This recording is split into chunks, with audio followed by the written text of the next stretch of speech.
मूक ऊचरा शास्त्र खाट, हिंग गिरन चढ़ जाय। अंध लखै बधरो सुनह, जौ काल कृपा कराय।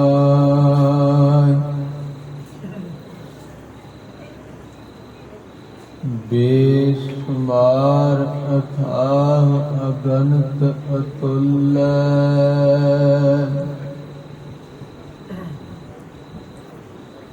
जो बुलावो त्यों नानक दास बोलै। जो बुलावे त्यों बोलै स्वामी, कुदरत कवन हमारी।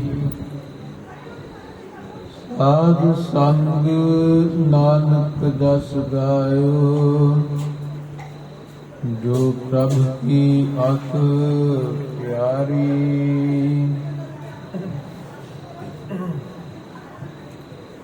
साध संग नानक जस गायो, जो प्रभु की अत प्यारी।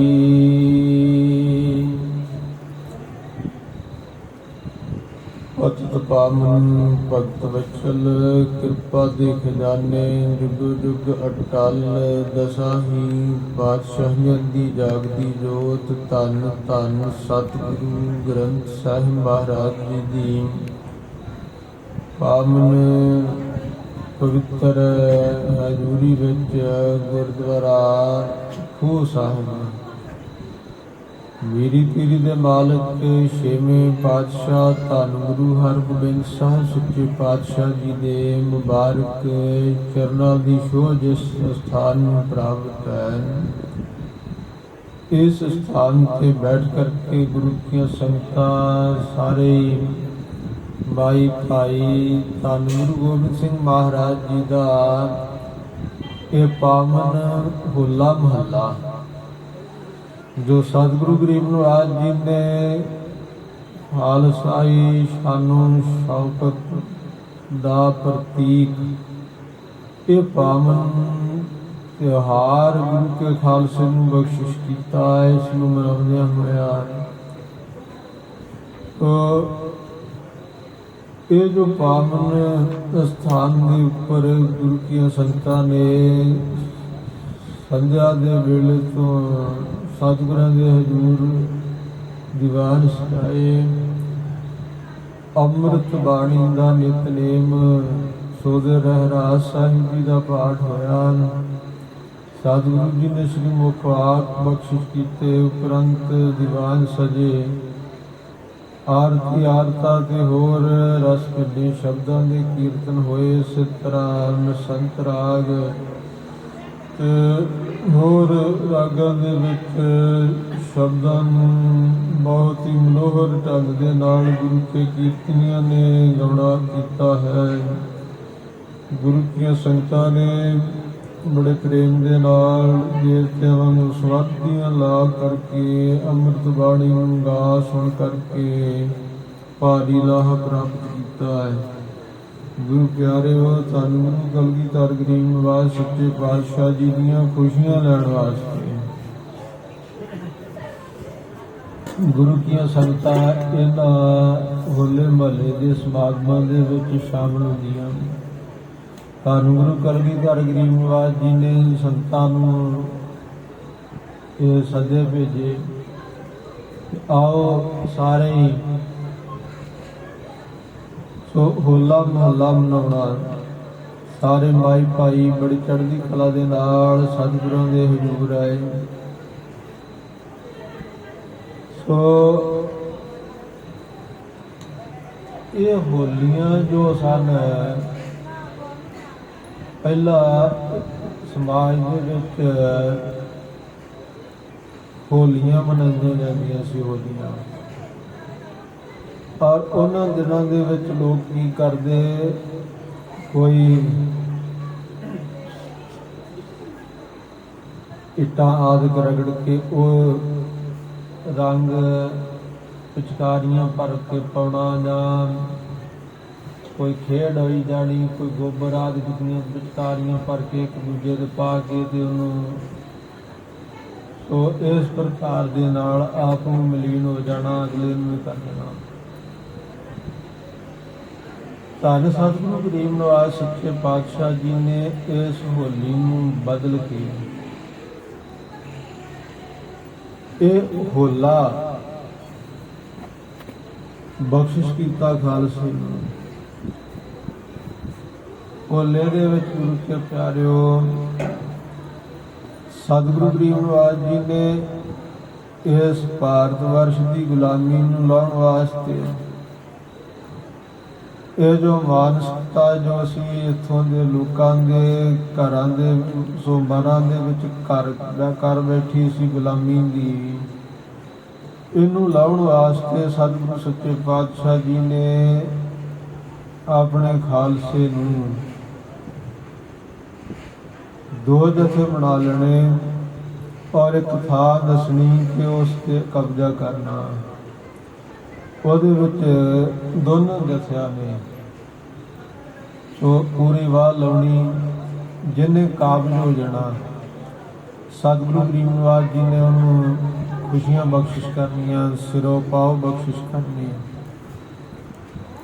ਇਸ ਪ੍ਰਕਾਰ ਦੇ ਨਾਲ ਇਹ ਵੀਰ ਰਸ ਸ਼ਸਤਰ ਵਿਦਿਆ ਦੇ ਜੌਹਰ ਵਿਖਾਉਣੇ ਇਸ ਦਿਨ ਦੇ ਵਿੱਚ। ਸੋ ਤਖਤ ਸ੍ਰੀ ਕੇਸਗੜ੍ਹ ਸਾਹਿਬ ਜੀ ਤੋਂ ਆਨੰਦਗੜ੍ਹ ਕਿਲੇ ਤੋਂ ਚੱਲ ਕੇ ਹੋਲਗੜ੍ਹ ਕਿਲਾ ਜੋ ਹੈ, ਇਸ ਸਥਾਨ ਤੇ ਜਾ ਕੇ ਸਤਿਗੁਰੂ ਗਰੀਬ ਨਵਾਜ ਜੀ ਦਾ ਖਾਲਸਾ ਹੋਲਾ ਖੇਡਿਆ।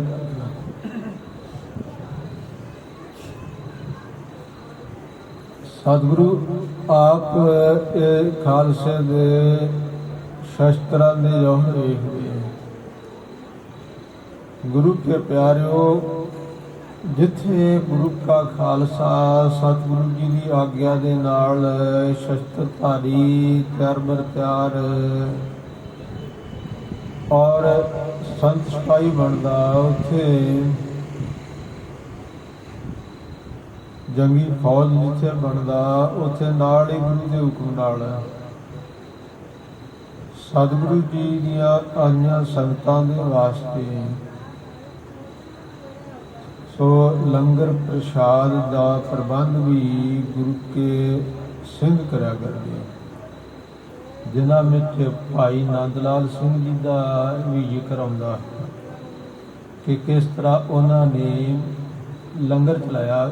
ਜਿੱਥੇ ਗੁਰਦੁਆਰਾ ਸ਼ਹੀਦੀ ਬਾਗ ਹੈ ਨਾ, ਇਸ ਸਥਾਨ ਤੇ ਭਾਈ ਨੰਦ ਲਾਲ ਸਿੰਘ ਜੀ ਨੇ ਸੋ ਗੁਰੂ ਕੀਆਂ ਸੰਗਤਾਂ ਦੇ ਵਾਸਤੇ ਲੰਗਰ ਚਲਾਇਆ। ਸਾਰੇ ਜਥੇ ਜਿਹੜੇ ਵੀ ਸਿੰਘ ਲੰਗਰ ਦੀ ਸੇਵਾ ਕਰਿਆ ਕਰਦੇ। ਮਹਾਰਾਜ ਜੀ ਨੇ ਪੁੱਛਿਆ ਇੱਕ ਦਿਨ ਦੀਵਾਨ ਦੇ ਵਿੱਚ, ਭਾਈ ਕਿਹੜੇ ਸਿੰਘ ਆ ਤੇ ਕਿਸ ਪ੍ਰਕਾਰ ਦੇ ਨਾਲ ਲੰਗਰ ਪ੍ਰਸ਼ਾਦ ਸੰਗਤਾਂ ਨੂੰ ਛਕਾਉਣ ਦੀ ਸੇਵਾ ਕਰਦੇ ਆ? ਸਾਰਿਆਂ ਨੇ ਦੱਸਿਆ ਜੀ ਅਸੀਂ ਆਪੋ ਆਪਣਾ ਨਾਂ ਦੱਸਿਆ ਜਥੇ ਦਾ ਕਿ ਅਸੀਂ ਕਰ ਰਹੇ ਹਾਂ, ਸਾਡਾ ਇਸ ਥਾਂ ਤੇ ਲੰਗਰ ਹੈ। ਸਾਡੇ ਲੰਗਰ ਵਿੱਚ ਮਹਾਰਾਜ, ਤੁਹਾਡੇ ਲੰਗਰ ਵਿੱਚ ਜੋ ਕੁਝ ਵੀ ਬਣਦਾ ਬਣਾਉਂਦੇ ਸਾਰਿਆਂ ਨੇ ਦੱਸਿਆ। ਕਿਸੇ ਨੇ ਕਿਹਾ ਅਸੀਂ ਜਲੇਬਾਂ ਦਾ ਲੰਗਰ ਲਾਉਂਦੇ ਹਾਂ, ਕਿਸੇ ਨੇ ਸੋ ਇਸ ਪ੍ਰਕਾਰ ਦੁੱਧ ਛਕਾ ਰਹੇ ਹਾਂ, ਕੋਈ ਮਠਿਆਈਆਂ, ਕੋਈ ਪ੍ਰਸ਼ਾਦੇ, ਤਰ੍ਹਾਂ ਤਰ੍ਹਾਂ ਦੇ ਭੋਜਨ ਸਾਰਿਆਂ ਨੇ ਦੱਸੇ। ਸਾਨੂੰ ਗੁਰੂ ਕਲਗੀਧਰ ਗਰੀਬ ਨਵਾਜ ਜੀ ਨੂੰ ਬੇਨਤੀ ਕਰਨ ਲੱਗੇ, ਮਹਾਰਾਜ ਸਾਡੇ ਕਿਰਪਾ ਕਰਕੇ ਆਪ ਜੀ ਲੰਗਰਾਂ ਵਿੱਚ ਚਰਨ ਪਾਓ। ਮਹਾਰਾਜ ਨੇ ਕਿਹਾ ਕਿ ਪਰਖਾਂ ਆਵਾਂਗੇ, ਛਕਾਂਗੇ। ਧੰਨ ਗੁਰੂ ਕਲਗੀਧਰ ਗਰੀਬ ਨਵਾਜ ਜੀ ਲੰਗਰਾਂ ਦੇ ਵਿੱਚ ਗਏ। ਜਿਸ ਸਮੇਂ ਸਤਿਗੁਰੂ ਗਰੀਬ ਨਵਾਜ ਜੀ ਪਹੁੰਚੇ ਇਸ ਪ੍ਰਕਾਰ ਭੇਸ ਵਟਾ ਕਰ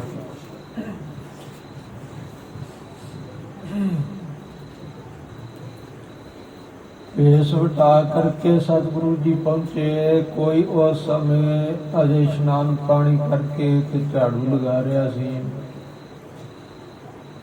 ਸੋ ਉਹ ਕਹਿਣ ਲੱਗੇ ਜੀ, ਮਹਾਰਾਜ ਨੇ ਕਿਹਾ ਜੀ ਖਾਲਸਾ ਜੀ ਪ੍ਰਸ਼ਾਦਾ ਛਕਣਾ ਹੈ।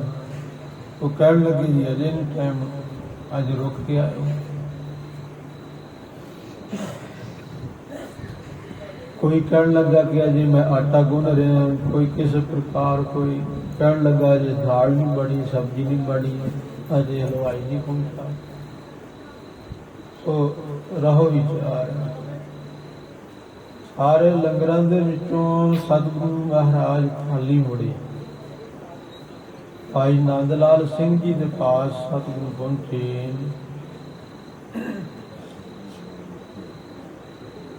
ਮਹਾਰਾਜ ਜੀ ਨੇ ਬਚਨ ਕੀਤਾ ਕਿ ਅਸੀਂ ਪ੍ਰਸ਼ਾਦ, ਲੰਗਰ ਪ੍ਰਸ਼ਾਦ ਛਕਣਾ ਹੈ।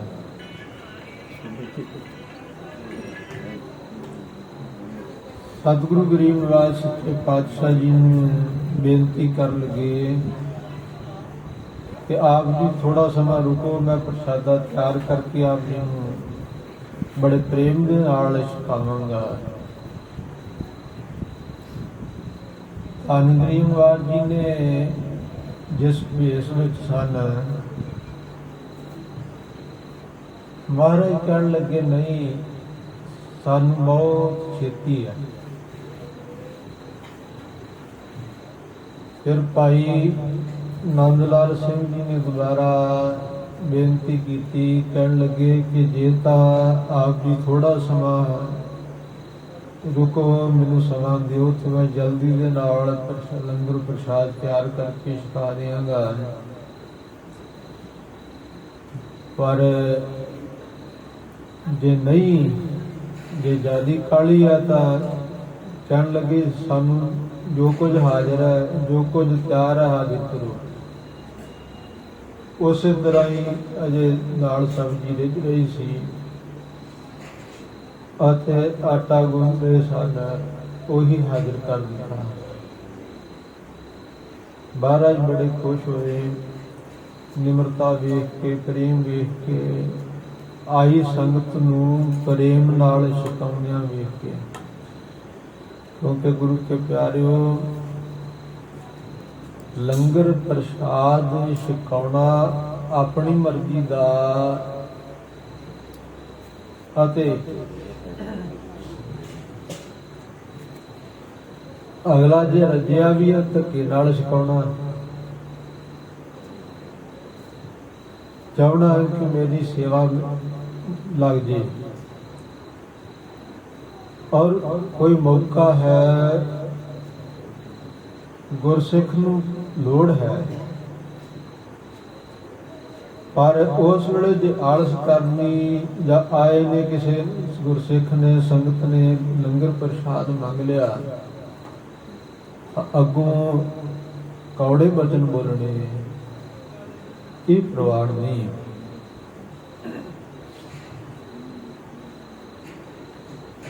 ਕਿਉਂਕਿ ਇਹ ਲੰਗਰ ਪ੍ਰਸ਼ਾਦ ਛਕਾਉਣ ਦੀ ਬੜੀ ਭਾਰੀ ਮਹਾਨਤਾ ਹੈ। ਇਹ ਸੇਵਾ ਜਿਹੜੀ ਹੈ ਨਾ ਗੁਰੂ ਕੇ ਪਿਆਰਿਓ, ਭਾਈ ਗੁਰਦਾਸ ਸਾਹਿਬ ਜੀ ਨੇ ਇਹ ਸੇਵਾ ਦੇ ਬਾਰੇ ਲਿਖਿਆ। ਕਹਿਣ ਲੱਗੇ ਕਿ ਇਹ ਗੁਰੂ ਘਰ ਦੀ ਸੇਵਾ ਵੇਖੋ ਕਿੰਨੀ ਮਹਾਨਤਾ ਵਾਲੀ ਹੈ। 5 ਵਾਰ ਗੰਗ ਜਾਏ, ਬਾਰ 5 ਪ੍ਰਾਗ ਨਹਾਏ, ਤੈਸਾ ਫਲ ਇੱਕ ਗੁਰਸਿੱਖ ਕੋ ਨਵਾਏਗਾ। 5 ਵਾਰ ਗੰਗਾ ਤੇ ਜਾ ਕੇ ਇਸ਼ਨਾਨ ਕੋਈ ਕਰ ਲਏ, 5 ਵਾਰ ਜਾ ਕੇ ਪ੍ਰਾਗ ਰਾਜ ਇਲਾਹਾਬਾਦ ਵਿੱਚ ਨਹਾ ਲਈ। ਅੱਜ ਦੇ ਜ਼ਮਾਨੇ ਵਿੱਚ ਵੀ ਵੇਖੋ ਕਿੰਨੇ ਸਾਧਨ ਆ, ਮੋਟਰਸਾਈਕਲ, ਗੱਡੀਆਂ, ਉਹ ਹਵਾਈ ਜਹਾਜ਼, ਹੋਰ ਕਈ ਸਾਧਨ ਆ। ਪਰ ਅੱਜ ਵੀ ਜਾ ਕੇ ਗੰਗਾ ਦੇ ਵਿੱਚ 5 ਵਾਰੀ ਇਸ਼ਨਾਨ ਕਰਨਾ ਤੇ 5 ਵਾਰੀ ਇਲਾਹਾਬਾਦ ਤ੍ਰਿਵੇਣੀ ਵਿੱਚ ਇਸ਼ਨਾਨ ਕਰਨਾ, ਕਿੰਨਾ ਸਮਾਂ ਲੱਗੇਗਾ, ਕਿੰਨਾ ਪੈਸਾ ਖਰਚ ਹੋਵੇਗਾ। ਪਰ ਉਸ ਸਮੇਂ ਦਾ ਰਾਹ ਵੀ ਬਹੁਤ ਮਾੜੇ ਹੁੰਦੇ ਸੀ, ਨਾ ਕੋਈ ਇਹੋ ਜਿਹੇ ਸਾਧਨ। ਵੱਧ ਤੋਂ ਵੱਧ ਚੰਗੀ ਅਸਵਾਰੀ ਘੋੜਾ ਸੀ, ਗੱਡਾ, ਰੇੜੇ ਆਦਿਕ, ਜਾਂ ਪੈਦਲ ਯਾਤਰਾ ਕਰਨੀ, ਉਹ ਵੀ ਜੇ ਮੀਂਹ ਪੈਣੇ ਤਾਂ ਉਹ ਸਾਰੇ ਜਿਹੜੇ ਰਾਹ ਸੀ ਰੁੜ ਜਾਂਦੇ ਸੀ। ਰਾਹਾਂ ਦੇ ਉੱਤੋਂ ਦੀ ਪਾੜੀ ਵਗ ਜਾਣਾ, ਕਿੰਨਾ ਕਠਿਨ ਹੈ 5 ਵਾਰੀ ਜਾ ਕੇ ਇਸ਼ਨਾਨ ਕਰਨਾ। ਇਹ 5 ਵਾਰ ਗੰਗਾ ਤੇ 5 ਵਾਰ ਤ੍ਰਿਵੇਣੀ ਦੇ ਵਿੱਚ ਇਸ਼ਨਾਨ ਕਰਨ ਦਾ ਜਿੰਨਾ ਮਹਾਤਮ ਹੈ ਨਾ, ਉਹਨਾਂ ਮਹਾਤਮ ਇੱਕ ਗੁਰਸਿੱਖ ਨੂੰ ਇਸ਼ਨਾਨ ਕਰਾਉਂਦਾ। ਫਿਰ ਸਿੱਖ ਕੋ ਪਿਲਾਏ ਪਾਣੀ, ਭਾਉ ਕਰ ਪੁਰਖੇਤ, ਅਸਮੇਤ ਜਗ ਫਲ, ਸਿੱਖ ਕੋ ਜਿਵਾਏਗਾ। ਕਦੇ ਸਿੱਖ ਨੂੰ, ਆਏ ਹੋਏ ਗੁਰਸਿੱਖ ਨੂੰ, ਆਏ ਹੋਈ ਸੰਗਤ ਨੂੰ ਪ੍ਰੇਮ ਦੇ ਨਾਲ ਜਿਹੜਾ ਜਲ ਛਕਾਉਣਾ। ਕੁਰਖੇਤ, ਸੂਰਜ ਗ੍ਰਹਿਣ ਦੇ ਵੇਲੇ ਕੁਰਸ਼ੇਤਰ ਵਿੱਚ ਜਿਹੜਾ ਸਰਬੰਸ ਦਾਨ ਕਰਨ ਦਾ ਇਹ ਮਹਾਤਮ ਮੰਨਿਆ ਨਾ ਹਿੰਦੂ ਮਤ ਵਿੱਚ, ਉਹ ਪੁੰਨ, ਉਹ ਫਲ ਪ੍ਰੇਮ ਦੇ ਨਾਲ ਕੱਲਾ ਸਾਦਾ ਜਲ ਛਕਾਉਣ ਦਾ ਮਿਲ ਜਾਂਦਾ। ਕਿੰਨੀ ਭਾਰੀ ਮਹਾਨਤਾ ਸੇਵਾ ਕਰਨੀ।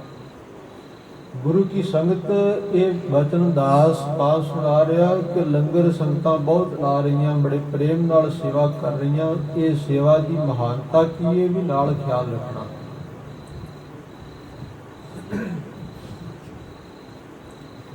ਅਸਮੇਧ ਜਗ ਫਲ, ਸਿੱਖ ਕੋ ਜਿਵਾਏਗਾ। ਅਸਮੇਧ ਜਗ, ਅਸਮੇਧ ਜਗ ਕੀਤਾ ਸੀ ਅਸਵਮੇਧ ਰਾਮਚੰਦਰ ਜੀ ਨੇ ਜਾਂ ਪਾਂਡਵਾਂ ਨੇ। ਰਾਮਚੰਦਰ ਜੀ ਨੇ ਤ੍ਰੇਤੇ 'ਚ ਕੀਤਾ ਸੀ, ਉਹ ਵੀ ਲਵ ਕੁਸ਼ ਨੇ ਘੋੜਾ ਪਕੜ ਲਿਆ ਸੀ ਤੇ ਸਾਰੀ ਸੈਨਾ ਹਰਾਤੀ, ਰੋਕ ਤਾਤੀ। ਜੋ ਪਾਂਡਵਾਂ ਨੇ ਕੀਤਾ, ਕ੍ਰਿਸ਼ਨ ਜੀ ਨੇ ਨਾਲ ਹੋ ਕਰਕੇ ਉਹਨਾਂ ਦਾ ਪੂਰਾ ਕਰਾਇਆ ਸੀ, ਨਹੀਂ ਤਾਂ ਪੂਰਾ ਨਹੀਂ ਸੀ ਹੋ ਰਿਹਾ।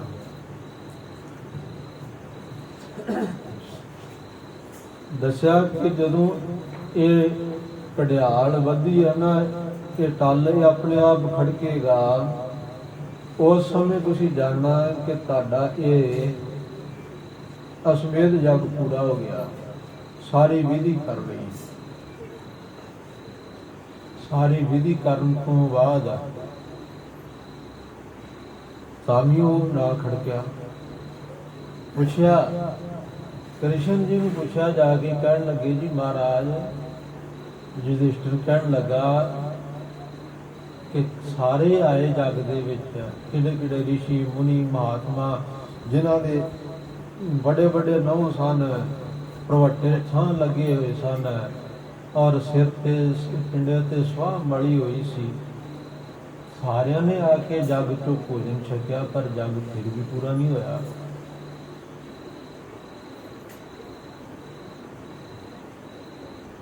ਕਹਿਣ ਦੇ ਕੀ ਕਾਰਨ ਹੈ? ਜਟਾ ਧਾਰੀ ਜੋਗੀ ਪੇਖੇ, ਸੋ ਐਸੋ ਕੋਈ ਨਾਹੀ ਜਾ ਕੇ ਆਸਾ ਨਾਹੀ ਵੇਖੀ ਹੈ। ਕਹਿਣ ਲੱਗੇ ਜਟਾ ਧਾਰਨ ਵੀ ਵੇਖਿਆ, ਕਾਨ ਪਟੇ ਜੋਗੀ ਵੀ ਵੇਖਿਆ, ਸਾਰੇ ਵੇਖ ਲਏ, ਪਰ ਇਹੋ ਜਿਹਾ ਕੋਈ ਨਹੀਂ ਆਇਆ ਜਿਹੜਾ ਨਿਰਾਸ਼ਾ ਹੋਵੇ, ਜਿਹਨੇ ਸਵਾਦ ਛੱਡੇ ਹੋਣਾ, ਜਿਹਨੇ ਆਸ ਲੰਗਰ ਭੋਜਨ ਦੀ ਆਸ ਛੱਡ ਕੇ ਨਿਰਾਸ਼ ਹੋਇਆ ਹੋਵੇ, ਉਹ ਨਹੀਂ ਕੋਈ ਆਇਆ। ਕਹਿਣ ਲੱਗੀ ਉਹ ਕਿੱਥੋਂ ਮਿਲੇ? ਉਹਨਾਂ ਦੱਸਿਆ, ਕ੍ਰਿਸ਼ਨ ਜੀ ਨੇ, ਕਹਿਣ ਲੱਗੇ ਉਹ ਫਲਾਣੇ ਥਾਂ ਨਾ ਜੰਗਲ ਦੇ ਵਿੱਚ ਬੈਠਾ ਜੇ ਬਾਲਮੀਕ, ਜਾਂ ਉਹਨੂੰ ਲਿਆ ਕੇ ਭੋਜਨ ਛਕਾ ਦਿਓ, ਉਹ ਨਿਰਾਸ਼ ਬੈਠਾ ਹੈ, ਠੀਕ, ਉਹ ਸਵਾਦ ਛੱਡੀ ਬੈਠਾ। ਫਿਰ ਤੁਹਾਡਾ ਜਗ ਪੂਰਾ ਹੋ ਜਾਏਗਾ। ਗਏ ਪਾਂਡਵ ਵਾਰੀ ਵਾਰੀ ਜਾ ਕੇ, ਜਿਹੜਾ ਆਖੇ ਮਹਾਰਾਜ ਸਾਡੇ ਘਰ ਆਓ। ਕਹਿਣ ਲੱਗੇ ਪਹਿਲਾਂ 100 ਅਸਮੇਧ ਜਗ ਦਾ ਫਲ ਮੈਨੂੰ ਦਿਓ, ਫਿਰ ਮੈਂ ਤੁਹਾਡੇ ਜਾਊਂਗਾ। ਉਹ ਕਹਿਣ ਜੀ ਇੱਕ ਨਹੀਂ ਪੂਰਾ ਹੋ ਰਿਹਾ ਤੇ ਤੁਹਾਨੂੰ 100 ਦਾ ਫਲ ਕਿੱਥੋਂ ਦੇ ਦਈਏ। ਜੱਗ ਪੂਰਾ ਕਰਨ ਵਾਸਤੇ ਤਾਂ ਤੁਹਾਨੂੰ ਲੈ ਕੇ ਚੱਲੇ। ਸਾਰੇ ਮੁੜ ਆਏ ਵਾਰੀ ਵਾਰੀ। ਦ੍ਰੋਪਦੀ ਨੇ ਕਹਿੰਦੇ ਇੱਕ ਸੰਗਤ ਦੇ ਵਿੱਚੋਂ ਸੁਣਿਆ ਸੀ ਕਿ ਸਾਧੂ ਮਹਾਤਮਾ ਦੀ ਜੇ ਕੋਈ ਸੰਗਤ ਕਰਨ ਜਾਂਦਾ ਨਾ, ਦਰਸ਼ਨ ਕਰਨ ਜਾਂਦਾ ਪੂਰਨ ਮਹਾਤਮਾ ਦੇ, ਤਾਂ ਉਹਨੂੰ ਜਿੰਨੇ ਕਦਮ ਚੱਲ ਕੇ ਜਾਵੇ, ਸੋ ਇੱਕ ਇੱਕ ਕਦਮ ਦੇ ਉੱਪਰ ਸਵੇਤ ਜਗ ਦਾ ਫਲ ਮਿਲਦਾ। ਜਦੋਂ ਇਹ ਗੱਲ ਜਾ ਕੇ ਦ੍ਰੋਪਦੀ ਨੇ ਕਹੀ ਕਿ ਮਹਾਰਾਜ ਚਲੋ ਸਾਡੇ, ਕਹਿਣ ਲੱਗੇ 100 ਜੱਗ ਦਾ ਫਲ ਦੇ ਦੇ ਫਿਰ ਜਾਵਾਂਗਾ। ਉਹ ਕਹਿਣ ਲੱਗੀ ਜੀ ਮੈਂ ਸੰਗਤ ਚੋਂ ਸੁਣਿਆ ਹੈ ਕਿ ਪੂਰਨ ਮਹਾਤਮਾ ਦੇ ਦਰਸ਼ਨ ਕਰਨ ਜਾਈਏ ਨਾ, ਸੋ ਇੱਕ ਇੱਕ ਕਦਮ ਦੇ ਉੱਪਰ ਜੱਗ ਦਾ ਫਲ ਮਿਲਦਾ। 100 ਕਦਮ ਮੈਂ ਜਿਹੜੇ ਚੱਲ ਕੇ ਆਈ ਉਹਦਾ ਫਲ ਤੁਸੀਂ ਰੱਖ ਲਓ, ਬਾਕੀ ਮੇਰੀ ਝੋਲੀ 'ਚ ਪਾਓ ਤੇ ਆਓ ਚੱਲੋ ਨਾਲ। ਚੱਲ ਪਏ ਨਾਲ। ਜਾ ਕੇ ਕਹਿੰਦਾ ਜਦੋਂ ਭੋਜਨ ਛਕਣ ਲੱਗੇ, ਜੋ ਥਾਲ ਪਰੋਸਿਆ ਅੱਗੇ ਰੱਖਿਆ, ਉਸ ਵੇਲੇ ਉਹ ਸਾਰੇ ਉਹਨੇ ਰਲਾ ਲਏ। ਦ੍ਰੋਪਦੀ ਕਹਿਣ ਲੱਗੀ ਰਹਿ ਗਿਆ ਨਾ ਨੀਚ ਜੀ ਖੰਡਾਲੀ ਕਿ ਭੋਜਨ ਛਕਣ ਦੀ ਜਾਚ ਨਹੀਂ, ਸਾਰੇ ਰਲਾ ਲਿਆ। ਮੈਂ ਵੱਖਰੇ ਵੱਖਰੇ ਪਰੋਸੇ ਸੀ ਵੀ ਵੱਖਰੇ, ਪਹਿਲਾਂ ਇੱਕ ਖੱਟ ਰਹੇ ਹਨ ਭੋਜਨ ਕਿ ਕਿਹੜਾ ਪਹਿਲਾਂ ਛਕਣਾ ਹੈ ਉਹਨਾਂ ਦੀ ਮਰਜ਼ੀ ਹੈ। ਕ੍ਰਿਸ਼ਨ ਜੀ ਅੰਤਰਜਾਮੀ ਕਹਿੰਦੇ ਉਹ ਦ੍ਰੋਪਦੀ ਦਾ ਫੁਰਨਾ ਵੇਖ ਕੇ ਤੇ ਉਸ ਸਮੇਂ ਪੁੱਛਣ ਲੱਗੇ ਵਾਲਮੀਕੀ ਨੂੰ ਕਿ ਇਹ ਤੁਸੀਂ ਰਿਸ਼ੀ ਜੀ ਭੋਜਨ ਕਿਉਂ ਬਣਾ ਲਏ ਆ। ਕਹਿਣ ਲੱਗੇ ਜੀ ਮਹਾਰਾਜ ਮੈਂ ਤੁਹਾਨੂੰ ਭੋਗ ਪਹਿਲਾਂ ਲਵਾ ਕੇ ਫੇਰ ਛਕਦਾ। ਮੈਂ ਜਾਣਿਆ ਕਿ ਤੁਸੀਂ ਪਤਾ ਨਹੀਂ ਪਹਿਲਾਂ ਮਿੱਠਾ ਸ਼ਬਦ ਗ੍ਰਹਿਣ ਕਰੋਗੇ ਜਾਂ ਸਗੁਣਾ, ਜਾਂ ਫਿਰ ਮੈਂ ਇਹ ਵਿਚਾਰ ਕੇ ਸਾਰੇ ਰਲਾ ਲਏ ਕਿ ਜਿਹੜਾ ਤੁਹਾਨੂੰ ਠੀਕ ਲੱਗੇ ਛਕ ਲੈਣਾ। ਇਸ ਤਰ੍ਹਾਂ ਉਹ ਦ੍ਰੋਪਦੀ ਦਾ ਕਹਿੰਦੇ ਸ਼ੰਕਾ ਨਿਵਰਤ ਹੋਇਆ। ਭੋਜਨ ਛਕਿਆ ਰਿਸ਼ੀ ਨੇ, ਵਾਲਮੀਕ ਨੇ, ਤਾਂ ਫਿਰ ਉਹਨਾਂ ਦਾ ਜਿਹੜਾ ਸੀ ਉਹ ਸ਼ੰਖ ਵੱਜਿਆ ਅਤੇ ਉਹ ਅਸਮੇਤ ਜੱਗ ਜਿਹੜਾ ਪੂਰਾ ਹੋਇਆ।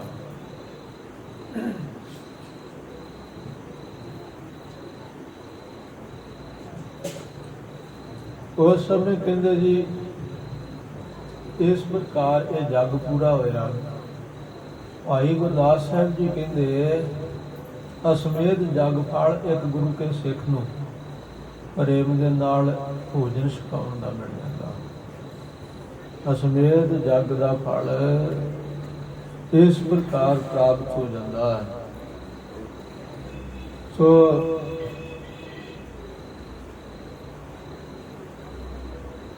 ਅੱਗੇ ਭਾਈ ਗੁਰਦਾਸ ਸਾਹਿਬ ਦੀ ਸੇਵਾ ਦੀ ਮਹਾਨਤਾ ਲਿਖਦੇ ਆ। ਕਹਿੰਦੇ ਜੈਸੇ 7 ਮੰਦਰ ਕੰਚਨ ਕੇ ਅਨੁਸਾਰ ਵੀ ਨੇ। 7 ਕਹਿੰਦੇ ਆ 100 ਨੂੰ, ਇਹ ਸੰਸਕ੍ਰਿਤ ਦਾ 7 ਸ਼ਬਦ ਲੈਣਾ, ਪ੍ਰਤੀਸ਼ਤ ਕਹਿੰਦੇ ਨੇ ਨਾ ਆਪਾਂ, 100 ਪ੍ਰਤੀ ਕਿੰਨਾ 7 ਨਹੀਂ, ਇਹ 7 ਸ਼ਬਦ ਹੈ। ਸੋ 100 ਮਕਾਨ ਸੋਨੇ ਦੇ ਉਸਾਰ ਕਰਕੇ ਕੋਈ ਪੁੰਨ ਦਾਨ ਕਰ ਦੇ, ਉਹਨਾਂ ਫਲ ਗੁਰੂ ਕੇ ਸਿੱਖ ਨੂੰ ਗੁਰਬਾਣੀ ਦਾ ਇੱਕ ਸ਼ਬਦ ਸ਼ੁੱਧ ਪੜ੍ਹਾ ਦੇਣ ਦਾ ਮਹਾਨ ਇਹ ਫਲ ਮਿਲਦਾ। ਗੁਰਬਾਣੀ ਦੀ ਸੰਥਿਆ ਕਰਾਉਣ ਦਾ, ਸ਼ੁੱਧ ਪਾਠ ਕਰਾਉਣ ਦਾ। ਅਖੀਰ ਤੇ ਇਹ ਕਮਿਤ ਸੋਈਆ ਸੰਪੂਰਨ ਕਰਦਿਆਂ ਭਾਈ ਗੁਰਦਾਸ ਸਾਹਿਬ ਜੀ ਲੈਂਦੇ ਆ। ਜੈਸੇ ਦਰਸ਼ਨ 20 ਬਾਰ ਦਰਸ਼ਨ ਸਾਧ ਕੀਆ ਕਾਹੂ, ਐਸਾ ਫਲ ਗੁਰਸਿੱਖ ਕੋ ਚਾਪ ਪਗ ਸੁਆਏਗਾ। ਕਹਿੰਦੇ ਪੂਰਨ ਮਹਾਤਮਾ ਦੇ 20 ਵਾਰ ਜਾ ਕਰਕੇ, ਆਪਾਂ ਪਹਿਲਾਂ ਸੁਣ ਲਿਆ ਨਾ ਪੂਰਨ ਮਹਾਤਮਾ ਦੇ ਦਰਸ਼ਨ ਕਰਨ ਦਾ ਕਿੰਨਾ ਫਲ ਮਿਲਦਾ। ਕਹਿੰਦੇ ਵਿਦ ਵਿਦ ਜਗ ਕਰਤ ਜੇ ਸਦਾ, ਵਿਦ ਵਿਦ ਜਗ ਕਰਤ ਸਦਾ, ਜੇ ਨਿਜ ਉੱਤਮ ਗੋਤ, ਸਾਧ ਨਿਕਟ ਚਲ ਜਾਤ ਹੀ, ਸੋ ਫਲ ਪਗ ਪਗ ਹੋਤ। ਵਿਧੀ ਦੇ ਨਾਲ ਉੱਤਮ ਗੋਤ ਦੇ ਜਿਹੜੇ ਬ੍ਰਾਹਮਣ ਆ, ਸਾਰ ਸੁਤ ਅਗਨੀ ਉਤਰੀ ਆਦਿਕ ਜਿਹੜੇ ਆ ਨਾ ਬਾਹਮਣਾਂ ਵਿੱਚੋਂ ਜਿਹੜੇ ਉੱਤਮ ਗੋਤਾਂ ਵਾਲੇ ਆ, ਉਹ ਬ੍ਰਾਹਮਣ ਇਹ ਜਗ ਕਰੇ ਵਿਧੀ ਅਨੁਸਾਰ, ਜਿਹੜਾ ਉਹ ਜਗ ਦਾ ਫਲ ਮਿਲਦਾ ਨਾ, ਇੱਕ ਇੱਕ ਪੱਗ ਇੱਕ ਇੱਕ ਕਦਮ ਦੇ ਉੱਤੇ ਪੂਰਨ ਮਹਾਤਮਾ ਦੇ ਦਰਸ਼ਨ ਕਰਨ ਜਾਈਏ ਤਾਂ ਉਸ ਜਗ ਦਾ ਉਹ ਫਲ ਮਿਲਦਾ, ਇੱਕ ਇੱਕ ਕਦਮ ਤੇ ਮਿਲ ਜਾਂਦਾ ਉਹ ਜਗ ਕਰਨ ਦਾ ਫਲ। ਸੋ ਭਾਈ ਗੁਰਦਾਸ ਜੀ ਲਿਖਦੇ ਆ, ਵੇਖੋ ਗੁਰੂ ਕੇ ਸਿੱਖਾਂ ਦੀ ਸੇਵਾ ਦੀ ਕਿੰਨੀ ਮਹਾਨਤਾ ਹੈ। ਕੋਈ ਥੱਕਿਆ ਟੁੱਟਿਆ, ਕੋਈ ਸ਼ਰਮ ਦੇ ਨਾਲ ਥਕੇਵੇਂ ਨਾਲ ਆ ਕੇ ਸਿੱਖ ਪਿਆ ਹੋਵੇ, ਉਹਦੀ ਮੁੱਠੀ ਚਾਪੀ ਕਰਕੇ ਉਹਨੂੰ ਸਵਾਉਣ ਦੇ ਨਾਲ ਉਹ ਫਲ ਜਿਹੜਾ ਨਾ 20 ਵਾਰ ਜਾ ਕੇ ਜਿਹੜਾ ਪੂਰਨ ਮਹਾਤਮਾ ਦੇ ਦਰਸ਼ਨ ਕਰਨੇ ਆ, ਉਹਨਾਂ ਫਲ ਇੱਕ ਗੁਰਸਿੱਖ ਦੀ ਪ੍ਰੇਮ ਦੇ ਨਾਲ ਮੁੱਠੀ ਚਾਪੀ ਕਰਨ ਤੋਂ ਮਿਲ ਜਾਂਦਾ। ਗੁਰੂ ਕੇ ਪਿਆਰੋ, ਇੰਨਾ ਮਹਾਤਮ ਹੈ ਗੁਰੂ ਕੀ ਸੇਵਾ ਦਾ। ਭਾਈ ਗੁਰਦਾਸ ਸਾਹਿਬ ਨੇ ਆਪਣੀ ਇੱਕ ਪੌੜੀ ਦੇ ਵਿੱਚ, ਵੈਸੇ ਤਾਂ ਇਹ ਸੇਵਾ ਦੀ ਮਹਾਨਤਾ ਪਾਵਨ ਬਾਣੀ ਵਿੱਚ ਵੀ ਸਤਿਗੁਰੂ ਜੀ ਨੇ ਬਹੁਤ ਲਿਖੀ ਹੈ। ਮਹਾਰਾਜ ਨੇ ਵਚਨ ਲਿਖੇ ਆ, ਬਿਨ ਸੇਵਾ ਫਲ ਕਬਹੂ ਨ ਪਾਵਸ, ਸੇਵਾ ਕਰਨੀ ਸਾਰੀ। ਸੇਵਾ ਕਰਨ ਤੋਂ ਬਿਨਾਂ ਫਲ ਕੋਈ ਨਹੀਂ ਪ੍ਰਾਪਤ ਕਰ ਸਕਦਾ, ਸੇਵਾ ਕਰਨੀ ਸ੍ਰੇਸ਼ਟ ਹੈ। ਹਰ ਕੋਈ ਕਹਿੰਦਾ ਮੈਨੂੰ ਆਹ ਫਲ ਮਿਲ ਜੇ, ਉਹ ਮਨੋਕਾਮਨਾ ਪੂਰੀ ਹੋ ਜੇ, ਪਰ ਸੇਵਾ ਕਰਨ ਨੂੰ ਕੋਈ ਤਿਆਰ ਨਹੀਂ। ਸੇਵਾ ਤਾਂ ਕਰਨੀ ਕਤਰਾਉਂਦੇ ਆ, ਔਰ ਚਾਹੁੰਦਾ ਕਿ ਸੇਵਾ ਕੋਈ ਕਰਦੇ ਤੇ ਨੰਬਰ ਪਲੇਟ ਮੇਰੇ ਨਾਂ ਦੀ ਲੱਗ ਜਾਵੇ, ਫਲਾਣੇ ਬੰਦੇ ਨੇ ਸੇਵਾ ਕੀਤੀ ਆ, ਫਲ ਮੈਨੂੰ ਮਿਲ ਜਾਏ। ਪਰ ਸਤਿਗੁਰਾਂ ਦੀ ਬਾਣੀ ਦਾ ਫਰਮਾਨ ਹੈ ਕਿ ਸੇਵਾ ਕੀਤੀ ਬਿਨਾਂ ਫਲ ਨਹੀਂ ਮਿਲਦਾ। ਕਈ ਅਰਦਾਸਾਂ ਬਹੁਤ ਕਰਾਉਂਦੇ ਆ ਕਿ ਮੈਨੂੰ ਆਹ ਫਲ ਮਿਲ ਜੇ, ਉਹ ਮਿਲ ਜੇ। ਕਈ ਵਿਖਾਵੇ ਦੀ ਸੇਵਾ ਵੀ ਕਰਦੇ ਆ ਤੇ ਉਹ ਫਲ ਨਹੀਂ ਮਿਲਦਾ, ਕਿਉਂਕਿ ਸੇਵਾ ਨਹੀਂ ਹੋਈ। ਜਿਹੜੇ ਸੇਵਾ ਕਰਦੇ ਉਹਨਾਂ ਨੂੰ ਮੰਗਣ ਦੀ ਲੋੜ ਨਹੀਂ ਪੈਂਦੀ। ਸਤਿਗੁਰੂ ਜੀ ਆਪ ਉਹਨਾਂ ਨੂੰ ਕਹਿੰਦੇ, ਸਿੱਖਾ ਮੰਗ, ਅਸੀਂ ਤੈਨੂੰ ਕੁਝ ਦੇਣਾ ਚਾਹੁੰਦੇ ਹਾਂ। ਅਨੇਕਾਂ ਸਾਖੀਆਂ ਗੁਰੂ ਕੇ ਇਤਿਹਾਸ ਵਿੱਚ ਹੈਗੀਆਂ। ਮਹਾਰਾਜ ਨੇ ਆਪ ਪੁੱਛਿਆ, ਭਾਈ ਤੂੰ ਮੰਗ ਕੁਝ, ਅਸੀਂ ਤੈਨੂੰ ਤੇਰੀ ਸੇਵਾ ਤੋਂ ਪ੍ਰਸੰਨ ਹੈ। ਕਹਿਣ ਲੱਗੇ, ਮਹਾਰਾਜ ਨਹੀਂ, ਸਿੱਖੀ ਬਖਸ਼ੋ। ਸਤਿਗੁਰੂ ਨੇ ਫੇਰ ਵਚਨ ਕੀਤਾ, ਸਿੱਖੀ ਦੇ ਤੇਰੇ ਕੋਲ ਹੈ, ਮੰਗ ਲਾ, ਅਸੀਂ ਤੈਨੂੰ ਕੁਝ ਦੇਣਾ ਚਾਹੁੰਦੇ ਹਾਂ। ਵੇਖੋ ਸਤਿਗੁਰੂ ਕਹਿ ਰਹੇ ਆ ਮੰਗ, ਔਰ ਕਿੱਥੇ ਉਹ ਸਿੱਖ ਜਿਹੜੇ ਕਹਿੰਦੇ ਮਹਾਰਾਜ ਆਹ ਮਿਲ ਜੇ, ਉਹ ਮਿਲ ਜੇ, ਬੜੀਆਂ ਇੱਛਾ ਰੱਖਦੇ ਆ, ਬੜੀਆਂ ਅਰਦਾਸਾਂ ਵੀ ਕਰਾਉਂਦੇ ਆ, ਪਰ ਭਾਵਨਾ ਗੁਰੂ ਤੇ ਨਹੀਂ ਰੱਖਦੇ, ਸੇਵਾ ਨਹੀਂ ਕਰਦੇ, ਫਿਰ ਉਹ ਇੱਛਾ ਪੂਰੀ ਨਹੀਂ ਹੁੰਦੀ। ਫਿਰ ਸੋਚਦੇ ਸ਼ਾਇਦ ਅਸੀਂ ਤੇ ਬੜੀ ਵਾਰੀ ਮੰਗਿਆ, ਮਿਲਿਆ ਨਹੀਂ, ਸ਼ਾਇਦ ਗੁਰੂ 'ਚ ਕੋਈ ਨੁਕਸਾ। ਇਹ ਨਹੀਂ ਸੋਚਦੇ ਕਿ ਸਾਡੀ ਕਰਨੀ 'ਚ ਨੁਕਸਾ, ਗੁਰੂ 'ਚ ਨਹੀਂ। ਸਤਿਗੁਰੂ ਸਦਾ ਦਇਆਲ ਹੈ ਭਾਈ, ਸਤਿਗੁਰੂ ਤਾਂ ਸਦਾ ਹੀ ਦਿਆਲੂ ਹੈ। ਸੋ ਰਹੋ ਵਿਚਾਰ ਦਾਸ ਬੇਨਤੀ ਇਹ ਕਰ ਰਿਹਾ ਸੀ ਕਿ ਸੇਵਾ ਦਾ ਪ੍ਰਕਰਣ ਭਾਈ ਗੁਰਦਾਸ ਸਾਹਿਬ ਜੀ ਨੇ ਆਪਣੀ ਬਾਣੀ ਵਿੱਚ ਬਹੁਤ ਵਧੀਆ ਢੰਗ ਨਾਲ ਲਿਖਿਆ। ਭਾਈ ਸਾਹਿਬ ਜੀ ਨੇ ਇੱਕ ਪੌੜੀ ਦੇ ਵਿੱਚ ਇਹ ਵੀ ਲਿਖਿਆ, ਦੇਖੋ ਜਿੱਥੇ ਲੰਗਰ ਪ੍ਰਸ਼ਾਦ ਦੀ ਸੇਵਾ ਕਰਨ ਦਾ ਮਹਾਤਮ ਲਿਖਿਆ ਨਾ, ਉੱਥੇ ਲਿਖਿਆ ਵੀ ਜੋ ਗੁਰੂ ਕੇ ਲੰਗਰਾਂ ਦੀ ਸੇਵਾ ਹੈ, ਪ੍ਰਸ਼ਾਦਾ ਪਕਾਉਣ ਦੀ, ਚੁੱਲ੍ਹੇ ਵਿੱਚ ਜੋ ਚੰਡਾ ਡਾਉਣ ਦੀ, ਲੰਗਰਾਂ ਦੇ ਵਿੱਚ ਜਲ ਢੋਣ ਦੀ, ਕਹਿਣ ਲੱਗੇ ਇਹ ਸੇਵਾ ਸੰਗਤ ਨੂੰ ਭੁੱਜੇ ਛੋਲੇ ਛਕਾਉਣ ਦੀ, ਇਕੱਲੇ ਭੁੱਜੇ ਛੋਲੇ, ਇਹਨਾਂ ਚੀਜ਼ਾਂ ਦਾ ਹੀ ਬੜਾ ਮਹਾਨ ਭਾਰੀ ਮਹਾਤਮ ਭਾਈ ਗੁਰਦਾਸ ਸਾਹਿਬ ਜੀ ਨੇ ਲਿਖਿਆ। ਲੱਖ ਸੁਰਗ ਸਿਰਤਾਜ ਚੁੱਲ ਝੁਕਾਵਨੀ। ਇੰਦਰਪੁਰੀ ਲਖ ਰਾਜ ਨੀਰ ਭਰਾਵਣੀ। ਕਹਿੰਦੇ ਇੰਦਰਪੁਰੀ ਦੇ ਲੱਖਾਂ ਰਾਜ ਗੁਰੂ ਕੇ ਲੰਗਰਾਂ ਦੇ ਵਿੱਚ ਜਲ ਢੋਣ ਦੀ ਸੇਵਾ ਕਰਨ ਵਾਲੇ ਨੂੰ ਮਿਲਦੇ ਨੇ। ਸੁਰਗਾਂ ਦਾ ਸਿਰਤਾਜ ਜਿਹੜਾ ਇੰਦਰ ਦਾ ਮੁਕਤ ਭਾਵ ਇੰਦਰ ਦੀ ਪਦਵੀ, ਚੁੱਲ੍ਹੇ ਦੇ ਵਿੱਚ ਜੋ ਲੰਗਰ ਪ੍ਰਸ਼ਾਦ ਤਿਆਰ ਹੋ ਰਿਹਾ ਹੈ, ਚੰਡਾ ਡਾਉਣ ਨੂੰ, ਲੱਕੜਾਂ ਡਾਉਣ ਵਾਲੇ ਨੂੰ ਮਿਲ ਜਾਂਦਾ। ਇਹੋ ਜਿਹਾ ਇਸ ਤਰ੍ਹਾਂ ਪ੍ਰਕਰਨ ਲਿਖਿਆ। ਉੱਥੇ ਭਾਈ ਗੁਰਦਾਸ ਸਾਹਿਬ ਜੀ ਨੇ ਸੇਵਾ ਦੀ ਮਹਾਨਤਾ ਨੂੰ ਬਿਆਨ ਕਰਦਿਆਂ ਵਚਨ ਕੀਤੇ ਆ। ਕਹਿਣ ਲੱਗੇ, ਵੇਖੋ ਭਾਈ ਗੁਰੂ ਪਿਆਰਿਓ, ਧਰਤੀ ਦੇ ਵਿੱਚ ਜੇ ਕੋਈ ਬੀਜ ਬੀਜਦਾ ਹੈ, ਧਰਤੀ ਬੀਓ ਬੀਜਾਏ ਸਹਿ ਸੁਖਲਾਇਆ, ਗੁਰਸਿੱਖ ਮੁਖ ਪਵਾਏ ਨਾ ਲੇਖ ਲਿਖਾਇਆ। ਕਹਿੰਦੇ ਧਰਤੀ ਦੇ ਵਿੱਚ ਆਖੋ ਕਿ ਸਿਆਣਪਾ ਗੁਰੂ ਕੇ ਲੰਗਰਾਂ ਦੇ ਸੋ ਇਸ ਹੋਲੇ ਮਹੱਲੇ ਦੇ ਸਮਾਗਮਾਂ ਦੇ ਵਿੱਚ ਗੁਰੂ ਦੀਆਂ ਸੰਗਤਾਂ ਚੜ੍ਹਦੀ ਕਲਾ ਦੇ ਨਾਲ ਹਾਜ਼ਰੀਆਂ ਭਰਦੀਆਂ, ਸੇਵਾ ਕਰਦੀਆਂ। ਉੱਥੇ ਗੁਰੂ ਕੇ ਪਿਆਰਿਓ ਇਹੋ ਜਿਹੇ ਵੀ ਆਉਂਦੇ ਆ ਜਵਾਨ, ਟੀਂ ਟੀਂ ਲਾ ਕੇ ਸੰਸਰ ਤੇ ਉੱਚੀ ਆਵਾਜ਼ ਲੈ ਸੁਣ ਲਓ, ਕਰ ਲਓ, ਅੱਗੇ ਸ਼ੋਰ ਸ਼ਰਾਬਾ ਘੱਟ ਹੈ। ਸੋ ਭਾਵਨਾ ਦੇ ਨਾਲ ਤੇ ਗੁਰੂ ਦਾ ਭੈ ਅਦਬ ਰੱਖ ਕੇ ਸਮਾਗਮਾਂ ਦੇ ਵਿੱਚ, ਜੋੜ ਮੇਲਿਆਂ ਦੇ ਵਿੱਚ ਸ਼ਿਰਕਤ ਕਰਨੀ ਚਾਹੀਦੀ ਹੈ। ਇਹ ਜਾਣੇ ਕਿ ਅਸੀਂ ਗੁਰੂ ਦੀ ਖੁਸ਼ੀ ਲੈਣ ਆਏ ਹਾਂ। ਇਹ ਪਿਕਨਿਕ ਮਨਾਉਣ ਨਾ ਆਵੇ। ਇੱਥੇ ਛੁੱਟੀ ਜਿੱਦਾਂ ਮਨਾਉਣ ਜਾਂਦੇ ਆ ਨਾ, ਕੋਈ ਪਹਾੜਾਂ ਦੀ ਸੈਰਾਂ ਕਰਨ, ਉਹੋ ਜਿਹੇ ਢੰਗ ਦੇ ਨਾਲ ਨਾ, ਨਹੀਂ ਤੇ ਫਿਰ ਉਹ ਲਾਹਾ ਨਹੀਂ ਲੈਂਦਾ, ਨੁਕਸਾਨ ਉਠਾਉਂਦੇ ਆ। ਪਰ ਗੁਰੂ ਪਿਆਰਿਓ, ਇਹ ਸੰਤ ਮਹਾਤਮਾ ਸੁਦਈਏ ਬਚਨ ਕਰਦੇ ਆ। ਦਾਸ ਨੇ ਵੇਖਿਆ ਕਾਫੀ ਚਿਰ ਪਹਿਲਾਂ ਹੇਮਕੁੰਟ ਸਾਹਿਬ ਨੂੰ ਜਾਂਦੀ ਸੰਗਤ, ਭਾਵਨਾ ਵਾਲੇ ਵੀ ਜਾਂਦੇ, ਜਿਹੜੇ ਇਹ ਪਿੱਛਾ ਤਾਰ ਕੇ ਇਹ ਭਾਵਨਾ ਲੈ ਕੇ ਜਾਂਦੇ ਕਿ ਮੇਰੇ ਕਲਗੀਆਂ ਵਾਲੇ ਨੇ ਉੱਥੇ 3.5 ਯੁੱਗ ਤਪੱਸਿਆ ਕੀਤੀ ਹੈ।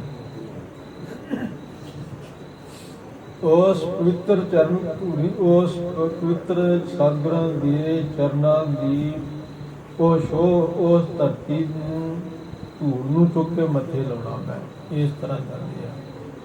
ਪਰ ਇਹੋ ਜਿਹੇ ਵੀ ਸਿਰਫ ਉੱਥੇ ਫੋਟੋਆਂ ਖਿਚਾਉਣ ਲਈ, ਹੱਸਣ ਖੇਡਣ, ਨੱਚਣ ਟੱਪਣ, ਇੱਧਰ ਉੱਧਰ ਵੇਖਣਾ ਅਤੇ ਗੰਦਗੀ ਫੈਲਾਉਣ ਜਾਂਦੇ। ਫਿਰ ਕੀ ਹੁੰਦਾ? ਕੁਦਰਤ ਨੂੰ ਇਹ ਨਹੀਂ ਪਾਉਂਦਾ, ਗੁਰੂ ਨੂੰ ਨਹੀਂ ਇਹ ਪਾਉਂਦਾ ਤੇ ਕੁਦਰਤ ਨੂੰ ਵੀ ਨਹੀਂ ਪਾਉਂਦਾ। ਕੁਦਰਤ ਗੁਰੂ ਦੇ ਹੁਕਮ 'ਚ ਚੱਲਦੀ ਹੈ ਨਾ। ਫਿਰ ਪਹਾੜਾਂ ਵਰਤਦਾ, ਫਿਰ ਕੀ ਕਰਦੇ? ਫਿਰ ਆਉਂਦੇ। ਵੇਖਿਆ ਨਾ ਕੁਝ ਸਮਾਂ ਪਹਿਲਾਂ ਉਹ ਕਿੰਨੇ ਉੱਥੋਂ ਬੱਦਲ ਫਟਿਆ ਤੇ ਉਹ ਪਾਣੀ ਚੜ ਗਿਆ ਤੇ ਰੋੜ ਕੇ ਲੈ ਗਿਆ ਸਾਰਾ ਕੁਝ। ਇਸ ਕਰਕੇ ਕਦੀ ਵੀ ਜਿੱਥੋਂ ਤੱਕ ਆਵਾਜ਼ ਜਾਂਦੀ, ਅਰਦਾਸ ਬੇਨਤੀ ਕਰੂਗਾ ਸਾਰੀ ਸੰਗਤ ਨੂੰ ਕਿ ਮੈਂ ਮੇਰੀ ਛੱਡ ਕੇ ਗੁਰੂ ਦੀ ਖੁਸ਼ੀ ਲੈਣ ਵਾਸਤੇ, ਵੇਖੋ ਸੇਵਾ ਸਾਰੀ ਕਰਵਾਉਣਾ, ਇੱਥੇ ਵੀ ਖਿਆਲ ਰੱਖਣਾ ਨਾਲ। ਜੇ ਕੋਈ ਝਾੜੂ ਮਾਰਦਾ ਗੁਰੂ ਕੇ ਦਰ ਤੇ, ਉਹ ਵੀ ਪ੍ਰਵਾਣਾ। ਵੇਖੋ ਭਾਈ ਸ਼ਾਲੋ ਜੀ ਝਾੜੂ ਮਾਰਨ ਦੀ ਸੇਵਾ ਕਰਦੇ ਸੀ, ਬ੍ਰਹਮ ਗਿਆਨੀ ਸੀ, ਗੁਰੂ ਦੀਆਂ ਖੁਸ਼ੀਆਂ ਲੈਣਾ। ਗੁਰੂ ਕੇ ਲੰਗਰਾਂ ਦੇ ਵਿੱਚ ਲੱਕੜਾਂ ਢੋਣ ਦੀ ਸੇਵਾ ਕੀਤੀ ਭਾਈ ਮੱਝ ਜੀ ਨੇ, ਬ੍ਰਹਮ ਗਿਆਨ ਦੀ ਦਾਤ ਪ੍ਰਾਪਤ ਕਰ ਲਈ। ਗੁਰੂ ਕੇ ਅੰਮ੍ਰਿਤ ਬਾਣੀ ਨੂੰ ਲਿਖਣ ਦੀ, ਪ੍ਰਚਾਰ ਕਰਨ ਦੀ ਸੇਵਾ ਕੀਤੀ ਭਾਈ ਬ੍ਰਹਮ ਗਿਆਨੀ ਭਾਈ ਗੁਰਦਾਸ ਜੀ ਨੇ। ਸੋ ਯੋਧੇ ਭਾਈ ਵਿਧੀ ਚੰਦ ਜੀ, ਭਾਈ ਪ੍ਰਾਣਵੰਤ ਜੀ, ਭਾਈ ਜੇਠਾ ਜੀ ਸ਼ਸਤਰਧਾਰੀ ਹੋਏ ਆ, ਜੰਗ ਕੀਤੇ ਆ, ਪਰ ਗੁਰੂ ਸੱਚੇ ਪਾਤਸ਼ਾਹ ਦੀਆਂ ਖੁਸ਼ੀਆਂ ਲਈਆਂ, ਬ੍ਰਹਮ ਗਿਆਨ ਪ੍ਰਾਪਤ ਕੀਤਾ। ਕਹਿਣ ਤੋਂ ਭਾਵ ਇਹ ਹੈ ਕਿ ਸੇਵਾ ਕੋਈ ਵੀ ਕਰੇ, ਭਾਵੇਂ ਝਾੜੂ ਮਾਰਨ ਦੀ, ਭਾਂਡੇ ਮਾਂਜਣ ਦੀ, ਲੰਗਰ ਪ੍ਰਸ਼ਾਦ ਤਿਆਰ ਕਰਨ ਦੀ, ਲੰਗਰ ਵਰਤਾਉਣ ਦੀ, ਗੁਰੂ ਕੀਆਂ ਸੰਗਤਾਂ ਦੇ ਵਿੱਚ ਕਿਸੇ ਪ੍ਰਕਾਰ ਜਿੱਥੇ ਵੀ ਕੋਈ ਸੇਵਾ ਲੱਗੀ, ਜੋੜੇ ਘਰ ਨੂੰ, ਸਕੂਟਰ ਸਟੈਂਡ, ਹੋਰ ਵੀ ਜਿੱਥੇ ਵੀ ਸੇਵਾ ਗੁਰੂ ਕਾ ਸਿੱਖ ਕਰ ਰਿਹਾ, ਝਾੜੂ ਮਾਰਨ ਤੋਂ ਲੈ ਕੇ ਕਥਾ ਕਰਨੀ, ਕੀਰਤਨ ਕਰਨਾ, ਸਤਿਗੁਰੂ ਜੀ ਨੂੰ ਚੌਰ ਕਰਨਾ, ਅੰਮ੍ਰਿਤ ਬਾਣੀ ਦਾ ਪਾਠ ਕਰਨਾ, ਸਾਰੀ ਸੇਵਾ ਹੀ ਆ। ਪਰ ਗੁਰੂ ਦੀ ਖੁਸ਼ੀ ਲੈਣ ਲਈ ਭਾਵਨਾ ਨਾਲ ਕਰੇ ਤਾਂ ਉਹ ਜ਼ਰੂਰ ਲਾਹਾ ਲੈ ਲੈਂਦਾ।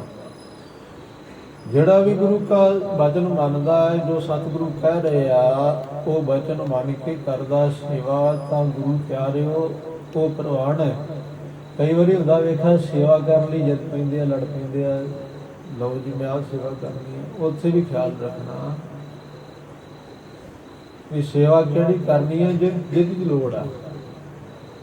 ਜੇ ਨਹੀਂ ਲੋੜ ਤੇ ਗੁਰੂ ਕੀ ਹਜ਼ੂਰੀ 'ਚ ਬੈਠੇ ਵੀ ਪ੍ਰਵਾਨ ਆਪਾਂ। ਸਤਿਗੁਰਾਂ ਦੇ ਹਜ਼ੂਰ ਬਹਿ ਕੇ ਆ ਬਾਣੀ ਸੁਣ ਰਹੇ, ਕਥਾ ਸੁਣ ਰਹੇ, ਵੀ ਸੇਵਾ ਹੈ। ਸੋ ਕਹਿਣ ਤੋਂ ਭਾਵ ਕਿ ਕਿਸੇ ਮੌਕੇ ਮੰਨ ਲਓ ਹੁਣ ਪਾਣੀ ਧੋਣਾ, ਲੰਗਰ ਪ੍ਰਸ਼ਾਦ ਤਿਆਰ ਕਰਨਾ, ਸਾਰੀ ਸੇਵਾ ਹੀ ਹੈ ਨਾ। ਪੱਖਾ ਫੇਰਨਾ, ਪੱਖਾ ਫੇਰੀ, ਪਾਣੀ ਧੋਵਾ, ਹਰ ਜਣ ਕੇ ਪੀਸਣ ਪੀਸ ਕਮਾਵਾ, ਨਾਨਕ ਕੀਰਤਨ ਪ੍ਰਭ ਪਾਸ ਬੇਨੰਤੀ, ਤੇਰੇ ਜਨ ਦੇਖਣ ਪਾਵਾ। ਪਾਣੀ ਧੋਣਾ, ਪੱਖਾ ਫੇਰਨਾ ਤੇ ਇਹ ਪੀਸਣਾ, ਇਹ ਸਾਰੀ ਸੇਵਾ ਕਹੀ ਹੈ ਨਾ। ਪਰ ਜੇ ਕੋਈ ਸਿਆਲ ਦੇ ਵਿੱਚ ਆ ਕੇ ਆਖੇ ਵੀ ਲੈ ਜੀ ਮਹਾਰਾਜ ਨੇ ਕਿਹਾ ਪੱਖਾ ਫੇਰਨ ਦੀ ਸੇਵਾ, ਮੈਂ ਤੇ ਪੱਖਾ ਝੱਲਣਾ, ਠੰਡ ਉੱਧਰ ਬੜੀ ਤਾਂ ਆਖੇ ਪੱਖਾ ਝੱਲਣਾ ਨਹੀਂ। ਸਮਾਂ ਜਿਹੜੀ ਚੀਜ਼ ਦੀ ਲੋੜ ਹੈ, ਗਰਮੀਆਂ 'ਚ ਲੋੜ ਆ ਪੱਖਾ ਫੇਰੋ, ਲੋੜ ਆ ਪਾਣੀ ਲਿਆਓ, ਪਾਣੀ ਦੀ ਨਹੀਂ ਲੋੜ, ਰਹਿਣ ਤੋਂ ਹੋਰ ਜਿਹੜੀ ਲੋੜ ਆ ਉਹ ਸੇਵਾ ਕਰੋ। ਲੰਗਰ ਪ੍ਰਸ਼ਾਦ ਚੱਲ ਰਿਹਾ ਹੈ, ਧੱਕੇ ਨਾਲ ਛਕਾਉਣ, ਤੇਜ਼ ਗੱਡੀ ਆ ਰਹੀ ਅੱਗੇ, ਹੱਥ ਦੇ ਕੇ ਰੋਕਣਾ ਨਹੀਂ, ਆਵਾਜ਼ ਦੇ ਦਿਓ ਭਾਈ ਆਓ ਪ੍ਰੇਮ ਨਾਲ ਛਕੋ। ਹਾਂ ਤੇਜ਼ ਆ ਰਿਹਾ ਅੱਗੇ ਹੋ ਕੇ ਰੋਕਣਾ, ਕਿਸੇ ਵੇਲੇ ਨਾ ਰੋਕੇ ਨੁਕਸਾਨ ਹੋਵੇ, ਨਹੀਂ ਉਹ ਲੋੜ ਨਹੀਂ। ਜਿਹਨੂੰ ਲੋੜ ਹੈ ਲੰਗਰ ਪ੍ਰਸ਼ਾਦ ਪਤਾ ਹੈ ਆਪਣੇ ਆਪ ਆ ਕੇ ਬਹਿ ਕੇ ਛਕੇਗਾ। ਇਸ ਤਰ੍ਹਾਂ ਹਾਂ ਦਾਸ ਜੀ ਬੇਨਤੀ ਕਰ ਰਿਹਾ ਸੀ, ਭਾਈ ਗੁਰਦਾਸ ਸਾਹਿਬ ਜੀ ਨੇ ਵਚਨ ਲਿਖਿਆ, ਧਰਤੀ ਦੇ ਵਿੱਚ ਬੀਜ ਬੀਜੀਏ ਤੇ ਉਹ ਸਹਿਜ ਫਲਾਇਆ, 100 ਗੁਣਾ 1000 ਗੁਣਾ ਫਲਦਾ। ਵੇਖੋ ਇੱਕ ਬੀਜ ਬੀਜੀਏ ਕਣਕ ਦਾ ਕੋਈ ਵੀ, ਉਹ ਸੈਂਕੜੇ ਗੁਣਾ ਫਲਦਾ। ਤੇ ਭਾਈ ਗੁਰਦਾਸ ਸਾਹਿਬ ਜੀ ਕਹਿੰਦੇ ਗੁਰਸਿੱਖ ਮੁਖ ਪਵਾਏ ਨਾ ਲੇਖ ਲਿਖਾਇਆ, ਉਹਦੇ 100 ਗੁਣਾ ਜਾਂ 1000 ਗੁਣਾ ਫੜੂਗਾ। ਕਿਉਂਕਿ ਜੇ ਕਣਕ ਆਦਿਕ ਦਾ ਬੀਜ ਬੀਜਾਂਗੇ ਉਸ ਸੈਂਕੜਾ ਮਸਾਂ ਹੀ ਇਹਨਾਂ ਕੁ ਫਲਦਾ ਵਾਧਾ। ਜੇ ਕੋਈ ਬੀਜ ਬੀਜਿਆ ਦਰਖਤ ਦਾ, ਫਲ ਵਾਲੇ ਦਾ, ਉਹ ਇੱਕ ਬੀਜ ਬੀਜਿਆ ਆਮ ਵੀ ਲਾ ਲਓ, ਇੱਕ ਸੀਜ਼ਨ ਵਿੱਚ, ਇੱਕ ਰੁੱਤ ਵਿੱਚ ਉਹਨੂੰ ਕਿੰਨੇ ਫਲ ਲੱਗ ਜਾਣੇ ਆ, ਔਰ ਸੈਂਕੜੇ ਸਾਲ ਇਹ ਅੰਬ ਦੇ ਦਰਖਤ ਦੀ ਉਮਰ ਹੁੰਦੀ ਹੈ। ਉਹ ਇੱਕ ਬੀਜ ਫਿਰ 1000 ਗੁਣਾ ਫਲ ਗਿਆ ਨਾ। 1000 ਸਹਿਸ ਸ਼ਬਦ ਜਿਹੜਾ ਹੈ ਇਹਦਾ ਅਰਥ 100 ਵੀ ਹੈ ਤੇ 1000 ਵੀ ਹੈ। ਇਸੇ ਕਰਕੇ ਇਹਦਾ ਅਰਥ ਕੀਤਾ ਸੈਂਕੜੇ ਹਜ਼ਾਰ, ਸੈਂਕੜੇ ਜਾਂ 1000 ਗੁਣਾ ਫਲ ਜਿਹੜਾ ਉਹ ਫਲ ਜਾਂਦਾ। ਪਰ ਗੁਰੂ ਕੇ ਸਿੱਖ ਦੇ ਮੁਖ ਦੇ ਵਿੱਚ ਜਿਹੜਾ ਫਲ ਪਾ ਦਿੱਤਾ, ਜੋ ਭੋਜਨ ਛਕਾ ਦਿੱਤਾ, ਉਹਦਾ ਲੇਖ ਭਾਈ ਸਾਹਿਬ ਜੀ ਕਹਿੰਦੇ ਗਿਣਤੀ ਨਹੀਂ ਹੁੰਦੀ। ਧਰਤੀ ਦੇ ਫਲਾਏ ਜੋਈ ਫਲ ਪਾਇਆ,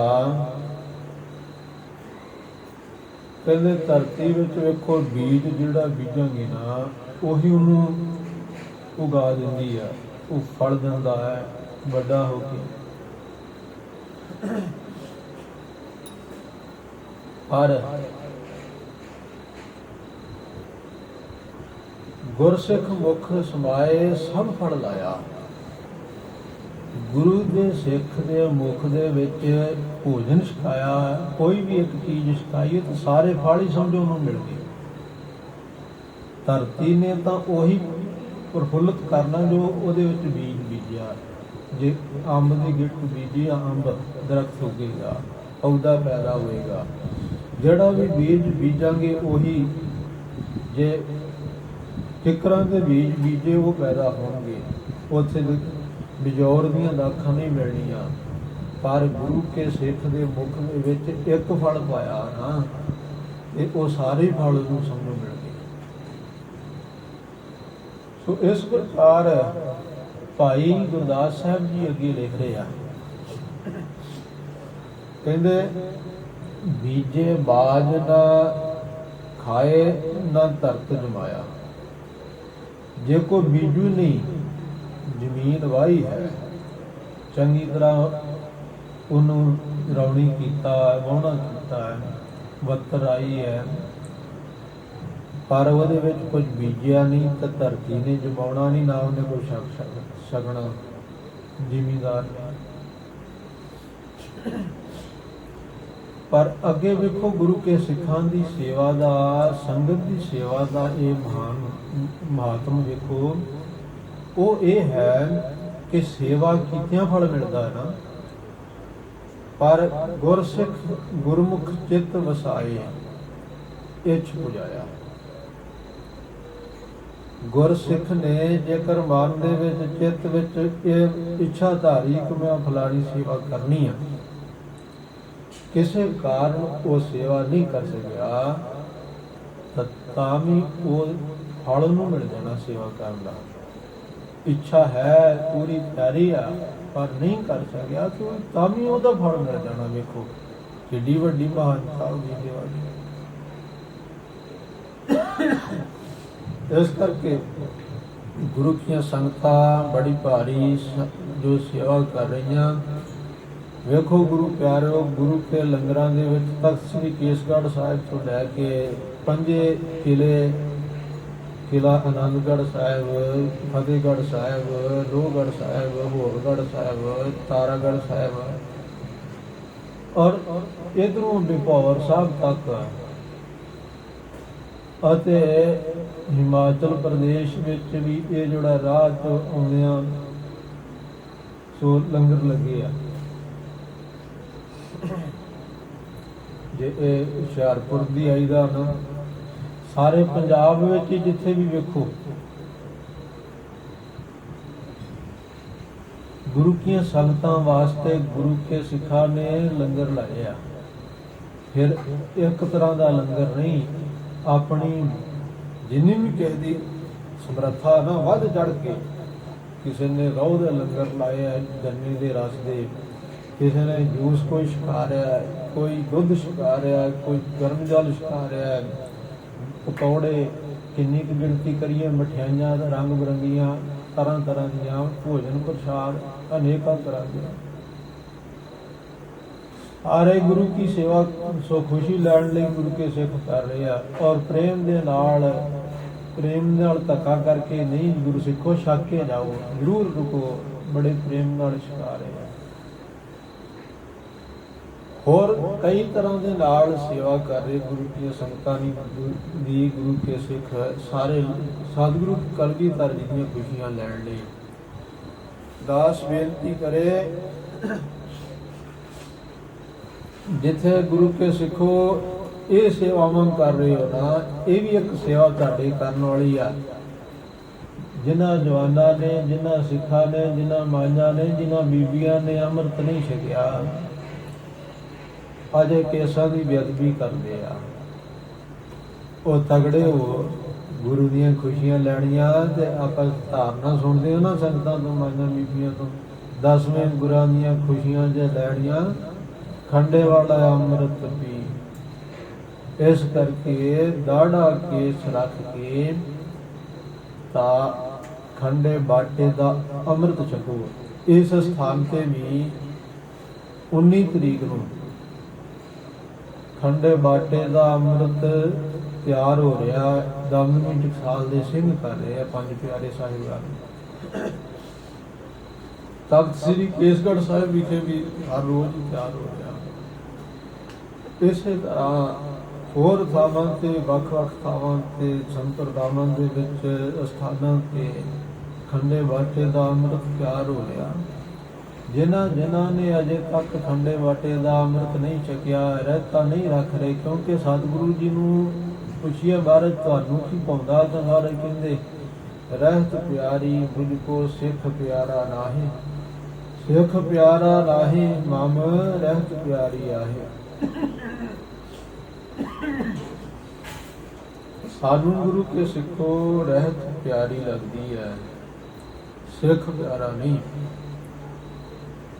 ਸਿੱਖ ਦੀ ਸਾਨੂੰ ਰਹਿਤ ਪਾਉਂਦੀ ਆ, ਉਹ ਸਿੱਖ ਸਾਨੂੰ ਪਾਉਂਦਾ ਜਿਹੜਾ ਰਹਿਤ ਰੱਖਦਾ। ਰਹਿਤ ਬਿਨਾ ਨ ਸਿੱਖ ਕਹਾਵੈ, ਰਹਿਤ ਬਿਨਾ ਦਰ ਚੋਟਾਂ ਖਾਵੈ। ਰਹਿਤ ਨਹੀਂ ਰੱਖਦਾ ਸਿੱਖ ਕਹਾਉਂਦਾ, ਔਰ ਕਹਿੰਦੇ ਉਹ ਦਰਗਾਹ ਦੇ ਵਿੱਚ ਚੋਟਾਂ ਖਾਵੇਗਾ ਦਵਾਂ ਦੀਆਂ। ਰਹਿਤ ਕਿਹੜੀ ਆ? ਪ੍ਰਥਮ ਰਹਿਤ ਇਹ ਯਾਨ ਖੰਡੇ ਕੀ ਪਾਹੁਲ ਛਕੇ, ਸੋਈ ਸਿੰਘ ਪ੍ਰਧਾਨ ਅਵਰ ਨਾ ਪਾਹੁਲ ਜੂ ਲਈ। ਸਭ ਤੋਂ ਪਹਿਲੇ ਰਹਿਤ ਖੰਡੇ ਬਾਟੇ ਦਾ ਅੰਮ੍ਰਿਤ ਛਕੇ। ਇਸ ਕਰਕੇ ਦਾਸ ਵੀ ਬੇਨਤੀ ਕਰੇਗਾ, ਗੁਰੂ ਕਲਗੀਧਰ ਗਰੀਬਨਵਾਜ ਜੀਨਾ ਜੇ ਸਿੰਘੋ ਜਵਾਨੋ, ਜੇ ਗੁਰੂ ਕੇ ਪਿਆਰਿਓ ਪਿਆਰ ਕਰਦੇ ਹੋ ਤਾਂ ਗੁਰੂ ਦਾ ਕਿਹਾ ਵੀ ਮੰਨੀਏ, ਉਥੇ ਆਪਣੀ ਮਨ ਦੀ ਮਰਜ਼ੀ ਨਾ ਕਰੀਏ। ਕਿਉਂਕਿ ਸਤਿਗੁਰੂ ਜੀ ਨੂੰ ਆਪਣਾ ਭਾਣਾ ਪਾਉਂਦਾ, ਨਾ ਕਿ ਮਨ ਮਰਜ਼ੀ ਕੀਤੀ ਸਿੱਖ ਦੀ। ਕਿਉਂਕਿ ਗੁਰੂ ਦੇ ਕਹੇ ਅਨੁਸਾਰ ਚੱਲ ਕੇ ਹੀ ਇਹ ਸਿੱਖ ਨੇ ਭਵ ਸਾਗਰ ਤੋਂ ਪਾਰ ਹੋਣਾ। ਸੋ ਸਿੱਖ ਸਖਾ ਬੰਧਪ ਹੈ ਭਾਈ, ਜੇ ਗੁਰ ਕੇ ਭਾਣੇ ਵਿੱਚ ਆਵੇ। ਆਪਣਾ ਭਾਣਾ ਜੋ ਚੱਲੇ ਭਾਈ, ਸੋ ਵਿਛੜ ਟੁੱਟਾ ਖਾਵੇ। ਇਸ ਕਰਕੇ ਉਹੀ ਸਿੱਖ ਸਿਆਣਾ ਬੰਧਪ ਗੁਰੂ ਕਾ ਸੰਬੰਧੀ ਹੈ ਭਾਈ, ਉਹੀ ਸਤਿਗੁਰੂ ਨੂੰ ਪਿਆਰਾ ਹੈ ਜਿਹੜਾ ਗੁਰੂ ਕੇ ਭਾਣੇ ਵਿੱਚ ਹੁੰਦਾ। ਆਪਣੇ ਭਾਣੇ ਆਪਣੇ ਮਾਰਨ ਦੀ ਮਰਜ਼ੀ ਜਿਹੜਾ ਕਰਦਾ, ਕਹਿੰਦਾ ਮੇਰਾ ਮਨ ਨਹੀਂ ਮੰਨਦਾ, ਅਜੇ ਕਹਿੰਦਾ ਵੀ ਅਜੇ ਖਾਣ ਪੀਣ ਦਾ ਸਮਾਂ। ਗੁਰੂ ਪਿਆਰਿਓ ਅੰਮ੍ਰਿਤ ਛਕਣ ਤੋਂ ਬਾਅਦ ਕਿਹੜਾ ਖਾਣ ਪੀਣਾ ਮਨਾ ਕਰ ਦਿੰਦੇ ਪੰਜ ਪਿਆਰੇ, ਜਾਂ ਸਤਿਗੁਰੂ ਕਿਹੜਾ ਮਨਾ ਕਰ ਦਿੰਦੇ? ਨਹੀਂ ਭਾਈ। ਸਤਿਗੁਰੂ ਗਰੀਬਨਵਾਜ ਜੀ ਸਗੋਂ ਕਿਹੜੀ ਚੀਜ਼ ਛਕਣ ਯੋਗ ਹੈ, ਕਿਹੜੀ ਉਹ ਨਹੀਂ ਛਕਣ ਯੋਗ, ਉਹ ਸਾਰਾ ਦੱਸ ਕੇ ਤੇ ਛਕਣ ਯੋਗ ਨੂੰ ਗ੍ਰਹਿਣ ਕਰਨ ਲਈ ਕਹਿੰਦੇ ਆ, ਨਾ ਛਕਣ ਯੋਗ ਲਈ ਮਨਾ ਕਰ ਦਿੰਦੇ ਆ। ਸਾਡਾ ਭਲਾ ਉਹਦੇ ਵਿੱਚ। ਇਸ ਕਰਕੇ ਇੰਨੀਆਂ ਬੇਨਤੀਆਂ ਦਾਸ ਕਰੇਗਾ। ਸਮਾਂ ਕਾਫੀ ਹੋ ਗਿਆ, ਇੱਥੇ ਹੀ ਦਾਸ ਆਪਣੀ ਬਾਣੀ ਨੂੰ ਵਿਸ਼ਰਾਮ ਦੇਵੇਗਾ ਕਿ ਜ਼ਰੂਰ ਬਾਰ ਜ਼ਰੂਰ ਇਸ ਬਚਨ ਵੱਲ ਧਿਆਨ ਦੇਣਾ। ਤੇ ਜਿਨ੍ਹਾਂ ਨੇ ਅਜੇ ਤੱਕ ਖੰਡੇ ਬਾਟੇ ਦਾ ਅੰਮ੍ਰਿਤ ਨਹੀਂ ਛਕਿਆ, ਕੇਸਾਂ ਦੀ ਬੇਅਦਬੀ ਕਰਦੇ ਆ, ਉਹ ਕੇਸਾਂ ਦੀ ਬੇਅਦਬੀ ਛੱਡ ਕੇ ਦਾੜਾ ਕੇਸ ਰੱਖ ਕੇ ਸਾਬ ਸੂਰਤ ਹੋ ਕੇ ਖੰਡੇ ਬਾਟੇ ਦਾ ਅੰਮ੍ਰਿਤ ਛਕੀਏ। ਜਿਹੜਾ ਕੋਈ ਨਸ਼ੇ ਵਰਤਦਾ, ਉਹ ਗੁਰੂ ਪਿਆਰਿਓ ਨਸ਼ਿਆਂ ਦਾ ਤਿਆਗ ਕਰਕੇ, ਕਿਉਂਕਿ ਨਸ਼ਾ ਭਾਵੇਂ ਕਿਸੇ ਪ੍ਰਕਾਰ ਦਾ ਵੀ ਆ, ਸਤਿਗੁਰੂ ਜੀ ਨੇ ਨਸ਼ੇ ਮਨਾ ਕੀਤੇ ਆ। ਨਸ਼ਾ ਕਿਹੜਾ ਵਰਤਣਾ? ਇੱਕ ਨਸ਼ਾ ਵਰਤਣ ਦੀ ਆਗਿਆ ਹੈ, ਨਾਮ ਰਸਾਇਣ ਜੋ ਰਤੇ ਨਾਨਕ ਸੱਚ ਅਮਲੀ। ਨਾਮ ਦਾ ਨਸ਼ਾ, ਜਿਹੜੇ ਨਾਮ ਰਸਾਇਣ ਦੇ ਵਿੱਚ ਰੱਤੇ ਆ ਨਾ ਬਾਰੇ ਕਹਿੰਦੇ ਉਹ ਸੱਚੇ ਅਮਲੀ ਆ ਭਾਈ। ਬਾਕੀ ਝੂਠੇ ਅਮਲ ਜਿਹੜੇ ਆ ਨਾ,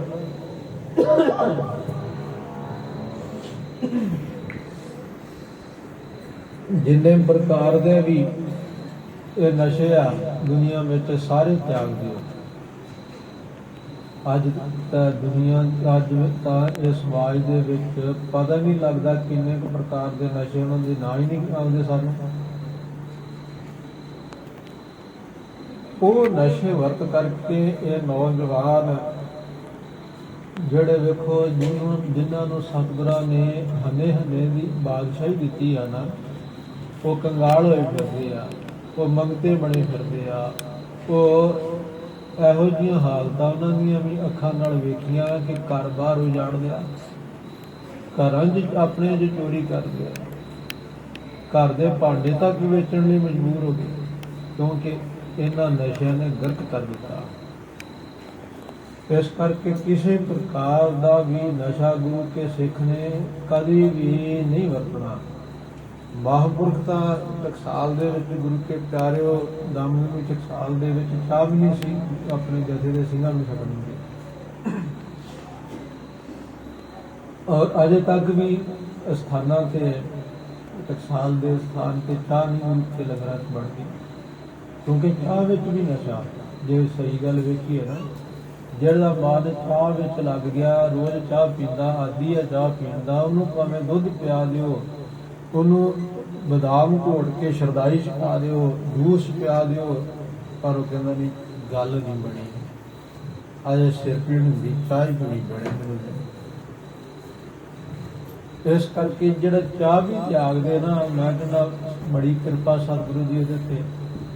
ਭੋਜਨ ਸਰੀਰ ਨੂੰ ਚਲਾਉਣ ਲਈ ਇੱਕ ਭੋਜਨ ਦਾ ਨਸ਼ਾ, ਪ੍ਰਸ਼ਾਦੇ ਦਾ ਨਸ਼ਾ ਕਰਨਾ, ਤੇ ਦੂਜਾ ਨਸ਼ਾ ਨਾਮ ਦਾ। ਬਾਕੀ ਸਾਰੇ ਨਸ਼ੇ ਛੱਡ ਦੇਣੇ ਆ।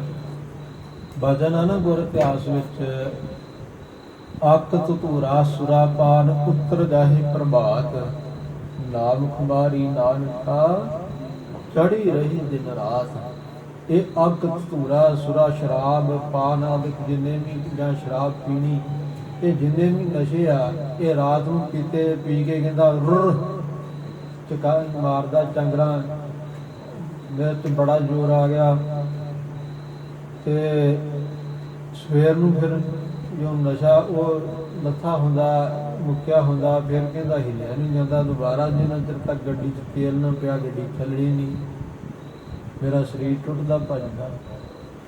ਇਹ ਤਾਂ ਝੂਠੇ ਨਸ਼ੇ ਆ। ਇਹਨਾਂ ਸਾਰਿਆਂ ਨੂੰ ਛੱਡ ਕੇ ਨਾਮ ਦਾ ਨਸ਼ਾ ਛਕਣਾ। ਜਿਨ੍ਹਾਂ ਜਿਨ੍ਹਾਂ ਨੇ ਉਹ ਨਾਮ ਦਾ ਨਸ਼ਾ ਛਕਿਆ, ਵੇਖੋ ਉਹਨਾਂ ਦੇ ਬੰਦ ਵੀ ਕੱਟੇ ਗਏ, ਤਾਂ ਵੀ ਉਹਨਾਂ ਦਾ ਨਸ਼ਾ ਨਹੀਂ ਲੱਥਾ। ਆ ਝੂਠੇ ਨਸ਼ੇ ਤੇ ਜਿਹੜਾ ਕੋਈ ਚੰਗਰਾ ਮਾਰਨ ਡਿਆ ਹੋਵੇ, ਇੱਕ ਬਥਾੜਾਂ ਤੇ ਵਾਜਿਆ ਤੇ ਮੁੜ ਕੇ ਅੱਖਾਂ ਦੀਆਂ ਖੁੱਲ੍ਹ ਜਾਂਦੀਆਂ, ਸਾਰੇ ਪਤਾ ਨਹੀਂ ਲੱਗਦਾ ਕਿੱਥੇ ਗਿਆ ਨਸ਼ਾ। ਪਰ ਉਹ ਨਸ਼ਾ ਬੰਦ ਕੱਟਣ ਤੋਂ, ਚਮੜੀਆਂ ਲਦੋਂ ਉਧੇੜਨ ਤੋਂ, ਆਰੇ ਨਾਲ ਚੀਰੇ ਜਾਣ ਤੋਂ ਵੀ ਉਹ ਨਸ਼ਾ ਨਹੀਂ ਲੱਥਾ ਜਿਹਨਾਂ ਨੂੰ ਚੜਿਆ। ਐਵੇਂ ਕੋਈ ਝੂਠਾ ਕੀ ਜਾ ਮੈਨੂੰ ਬੜਾ ਨਾਮ ਦਾ ਨਸ਼ਾ, ਉਹ ਵੱਖਰੀ ਗੱਲ ਆ, ਪਰ ਜਿਨ੍ਹਾਂ ਨੂੰ ਚੜਿਆ ਉਹਨਾਂ ਦੇ ਗੁਰੂ ਕੇ ਪਿਆਰਿਓ, ਭਾਵੇਂ ਜੋ ਮਰਜ਼ੀ ਉਹਨਾਂ ਦੇ ਸਰੀਰ ਨੂੰ ਕਾਇਆ ਕਾਪਰ ਚੀਰ ਬਹੁ ਹਾਰੇ, ਹਰ ਰੰਗ ਨਾ ਲਹਿ ਸੁਭਾਗਾ। ਕਾਇਆ ਰੂਪੀ ਸਰੀਰ ਰੂਪੀ ਕੱਪੜੇ ਨੂੰ ਚੀਰ ਕੇ ਫਾੜਤਾ, ਬਹੁਤ ਟੁਕੜੇ ਕਰਦਾ, ਪਰ ਉਹਨਾਂ ਦਾ ਇਹ ਰੰਗ ਨਹੀਂ ਲੱਥਾ, ਉਹਨਾਂ ਦਾ ਇਹ ਨਸ਼ਾ ਨਹੀਂ ਲੱਥਾ। ਇਸ ਕਰਕੇ ਸਤਿਗੁਰੂ ਗਰੀਬ ਨਿਵਾਸ ਜੀ ਦੇ ਚਰਨਾਂ 'ਚ ਬੇਨਤੀ ਕਰੀਏ, ਬੜੀ ਹੀ ਕਿਰਪਾ ਸਾਰੀ ਸੰਗਤ ਤੇ, ਦਾਸ ਸਾਰੀਆਂ ਸੰਗਤਾਂ ਨੂੰ ਇਸ ਹੋਲੇ ਮਹੱਲੇ ਦੇ ਉਤਸਵ ਦੀਆਂ ਲੱਖ ਵਧਾਈਆਂ ਦਿੰਦਾ ਹਾਂ। ਔਰ ਸਤਿਗੁਰੂ ਜੀ ਦੇ ਚਰਨਾਂ 'ਚ ਆਪਾਂ ਸਾਰੇ ਹੀ ਰਲ ਕੇ ਅਰਦਾਸ ਕਰੀਏ, ਗਰੀਬ ਨਿਵਾਸ ਸਾਨੂੰ ਆਪਣੇ ਚਰਨਾਂ ਦੀ ਪ੍ਰੀਤ ਪ੍ਰਤੀਤ ਬਖਸ਼ੋ, ਔਰ ਆਪਣੀ ਸੇਵਾ ਜਿਹੜੀ ਹੈ ਨਾ, ਉੱਚੀ ਸੁੱਚੀ ਸੇਵਾ, ਆਪਣੀ ਉੱਚੀ ਮੱਤ ਬਖਸ਼ਿਸ਼ ਕਰਕੇ ਸਾਡੇ ਤੋਂ ਕਰਾ ਲੈਣੀ, ਇਹ ਅਰਦਾਸ ਕਰੀਏ। ਇੰਨੀਆਂ ਬੇਨਤੀਆਂ ਕਰਦਾ ਦਾਸ ਸਿਮਾ ਦਾ ਦਾਤ ਹਾਂ। ਆਓ ਸਤਿਗੁਰੂ ਜੀ ਨੂੰ ਸੀਸ ਝੁਕਾਉਂਦਿਆਂ ਬੁਲਾਓ, ਫਤਿਹ ਪ੍ਰੇਮ ਸ਼ਾਹ ਉਚਾਰੋ। ਵਾਹਿਗੁਰੂ ਜੀ ਕਾ ਖਾਲਸਾ, ਵਾਹਿਗੁਰੂ ਜੀ ਕੀ ਫਤਿਹ।